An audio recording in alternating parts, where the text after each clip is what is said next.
Hello folks, in this tutorial I'm going to show you how to build custom dynamic modals like this using Trongate MX, and I'm going to show you how to have animations like this and even automatic actions like a success animation that closes the modal and then updates the page content like this. All of this stuff can now be achieved without using any JavaScript. Well, you don't have to write any JavaScript. I think you're going to enjoy this one, so hang tough and here we go. I'm going to assume that you know how to create an instance of the Trongate framework. I'm now going to ask you to go to the modules folder, and I'm going to make a new folder, or a new module rather, and I'll just call this one test, okay? A little test module. Now inside this we'll have a folder called controllers and another folder called views. Inside our controllers folder we're going to have a PHP file named test.php with an uppercase T, okay? Now that's going to have a class that extends Trongate, and I'm going to make a little method called run, and I'm just going to echo hello. I know that I'm going quite fast here, but hopefully by now you know how to do this type of thing, okay? So if I go to my base URL, test, then /run, you can see that this says hello here. Alright, now let's have this thing so that it loads up a template. I'm going to say data view file equals, now you can call the view file anything you want. I'll just call it run. And then I'm going to say this, I'm going to load up a template, and the template is going to be public, and I'm passing in the data. So if I go into the views directory, I'm going to make a new file called run.php. And if we save and refresh, we get something like this. Now your template may look different. Templates change from time to time. It's no big deal. But hopefully you've got something like this. Now, by the way, do you remember I was saying that you really should use the very latest version of Trongate for this tutorial? Well, one reason is because if we go to templates, views, public, here's the public template. And you'll see that I've added a new tag here called base. This was not here, not say your T's, here a few days ago. And what this tag does is it allows us to reference things like style sheets and things like Trongate MX and so on without having to add in something like this, okay? So it really is important to get the latest version of the framework if you can. Now, I'm going to take this line, you see this line? I'm taking it out because your template is probably going to be like this, okay? So we're inside templates, we're inside views, and I'm saying that I think your template's probably going to be something like this. So in the head section, and let's pretend you never saw me taking that out there, let's paste in a little script element here, and the source, that's the src, is going to be at js trongate-mx.js. okay, so do that for your template, save it and close. And just so you know, Trongate MX is in the public directory. If you go into js, it's inside there. So that's what we're referencing, okay? All right. So let's do a little headline here. I'll say H1 with a class of text center, and I'll say TMX tutorial. Maybe we could do a little H2. Again, I'll put in a class of text center. It's just going to center the text, funnily enough. And I'll say modals and animations. So if we refresh, we get something like this. Again, your code may be slightly different, but it's all part of the game. Now, let's make a little div here with an ID of result, okay? And it's just going to be an empty div, by the way. So no change, there it is. And then underneath here, I'm going to have a paragraph with a class of text center, then a button, and I'm going to have the text open dynamic modal and save and refresh. Now, as I was saying at the start of the video, traditionally, with pretty much any framework actually, if you were building a modal, please don't code along, just listen to the friendly voice. But typically you would do something like this, and you'd write the code for the modal again, just listen to the friendly voice. You'd say style is display none, and then in the past you would add on click is open modal, and you'd put in the ID. That's how we did this in the past, okay? A little bit of JavaScript and all of that stuff. Well, that has all changed, because now we can get rid of the JavaScript. You'll agree that this is a very simple button here, right?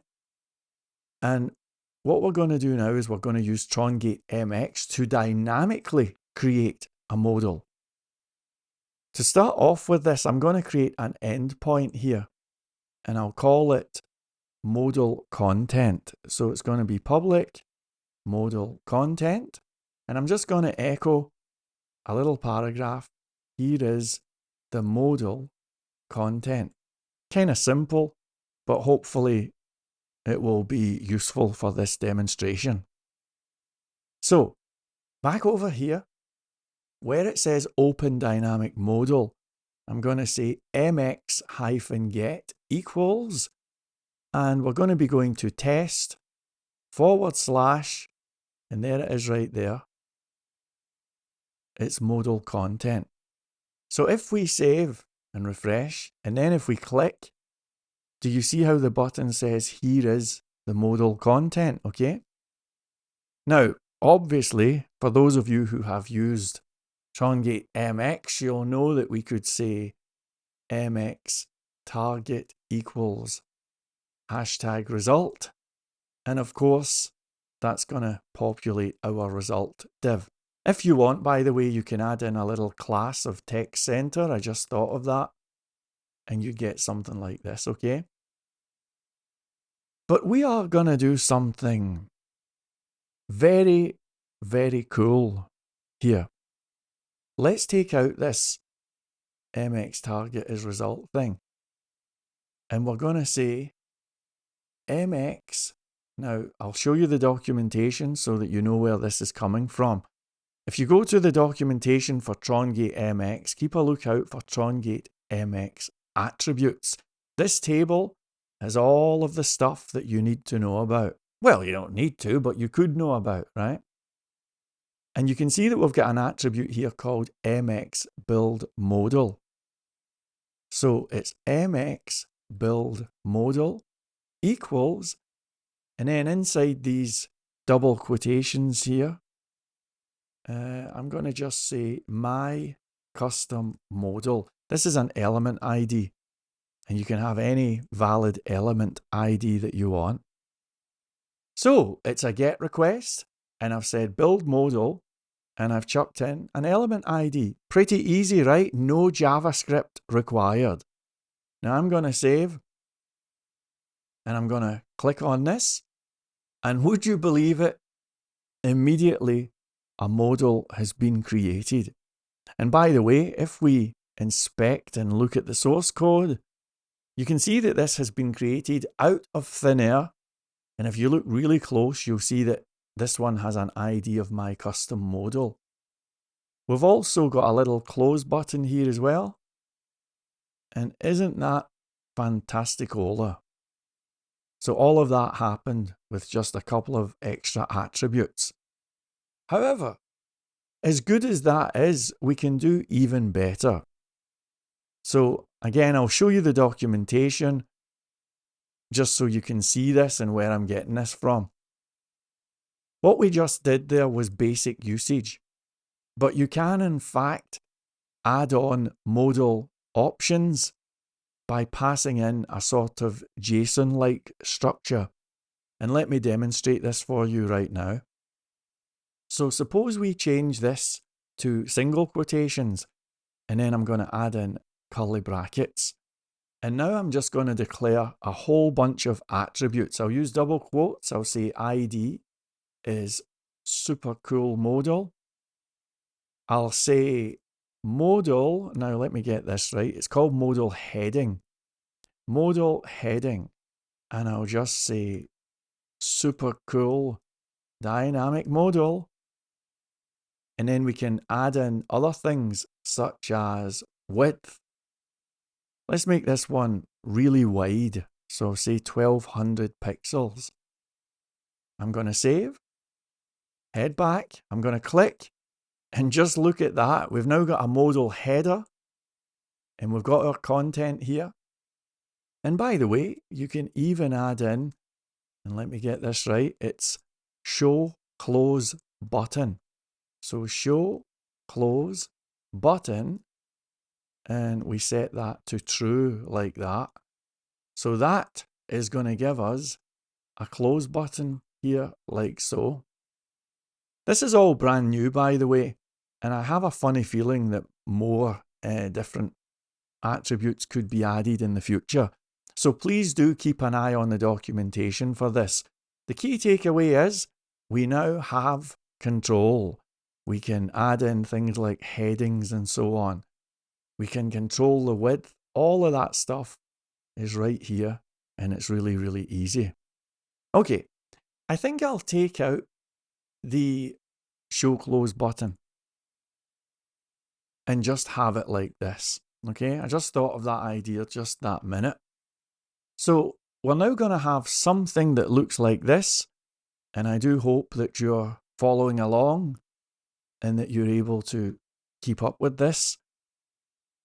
And so now what I'm going to do is take a closer look at this modal content. And let's do something a little bit more imaginative than just this sentence here. So I'm going to say this, let's load up a view file and we'll call it modal content like this. Then I'm going to go into views.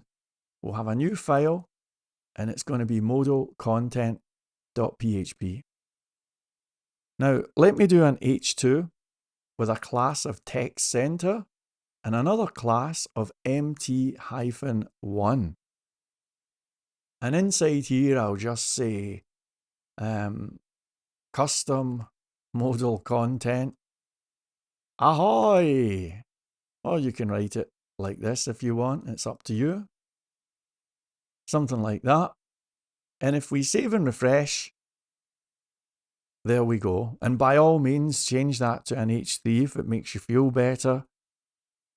Doesn't really matter. Whatever makes you feel good, it's all cool, okay?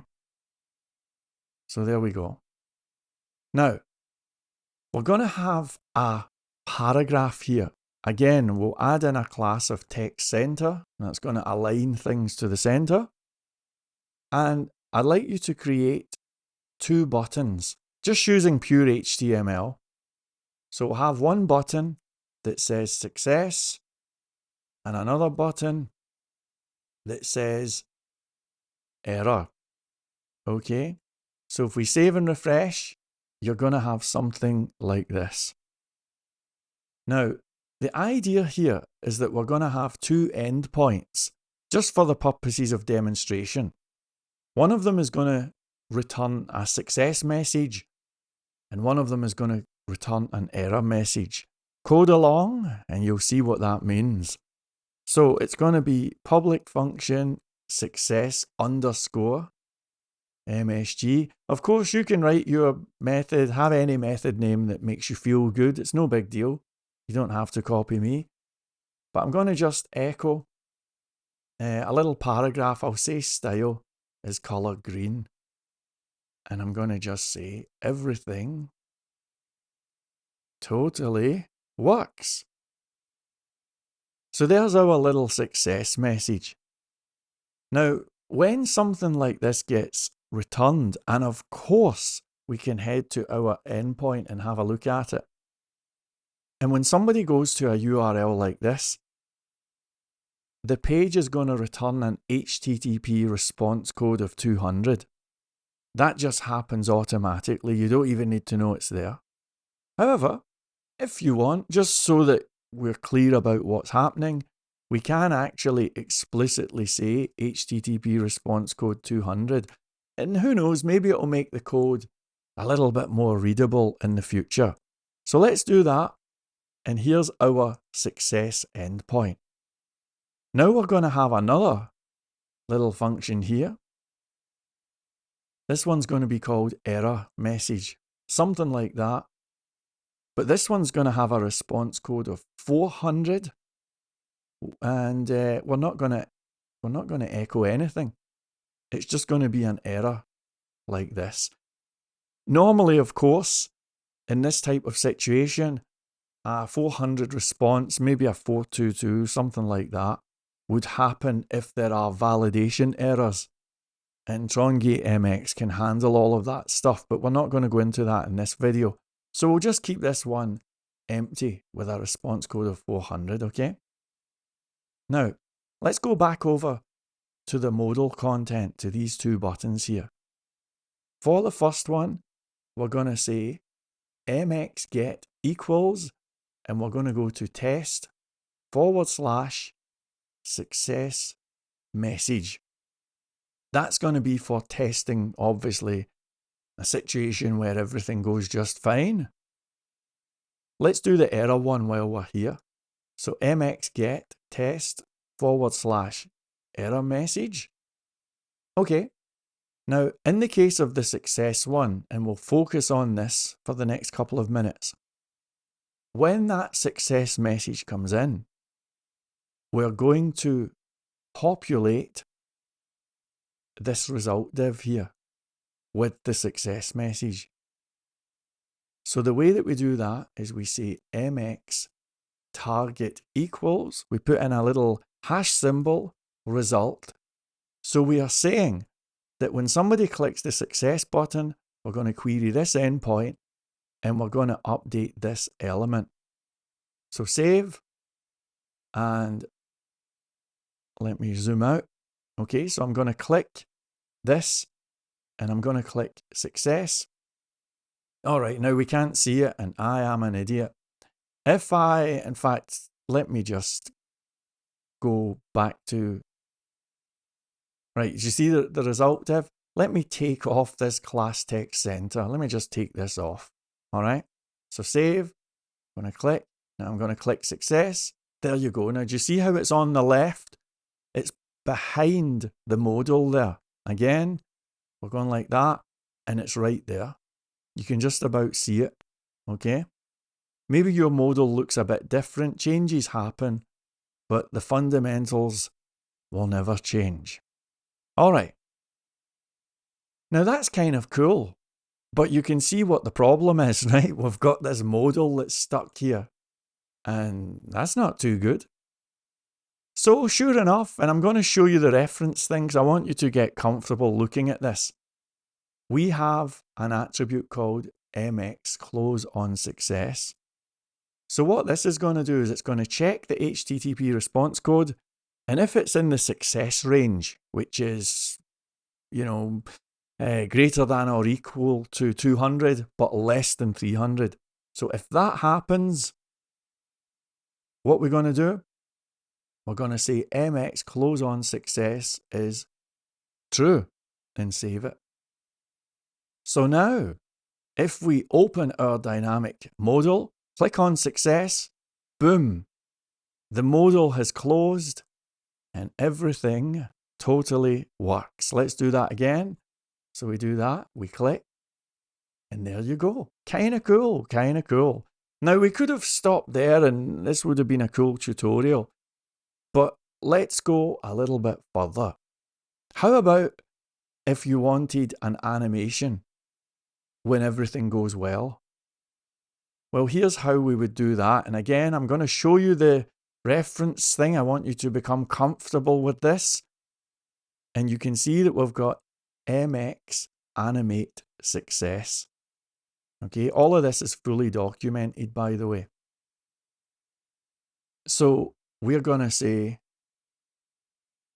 MX animate success equals true. And now watch what happens here. We're going to open our dynamic modal. I'm going to click success. So just imagine you've submitted a form or something, right? So here we go. And it does a little animation, then it closes. How cool is that? Pretty cool, right? Pretty cool. Now, let's do the error one, and it's actually fairly straightforward. We can take, I'm going to just take all of these attributes here, all of them, and paste in. But we'll change the destination and whatnot.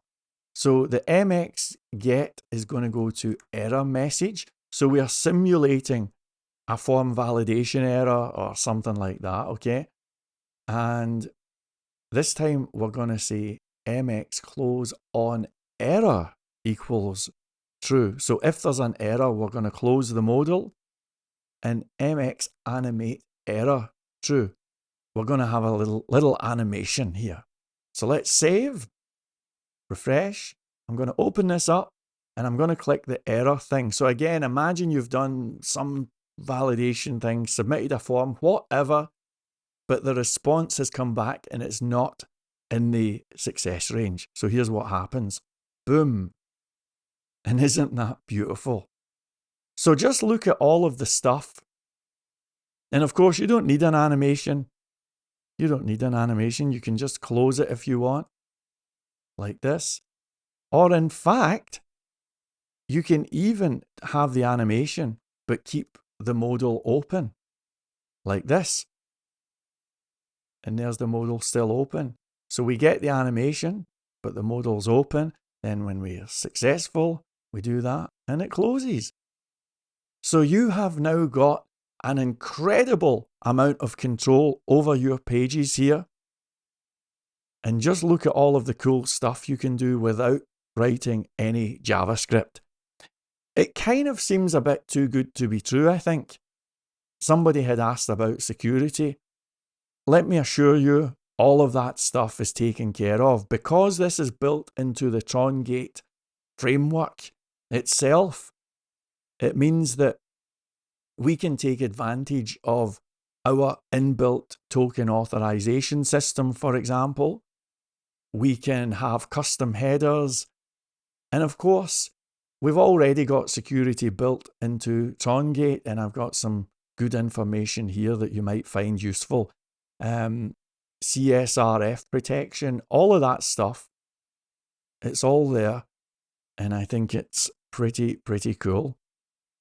So that's going to do us for this tutorial. Yeah, so that's pretty much it. I hope you enjoyed this, and I'll see you very soon. Cheers.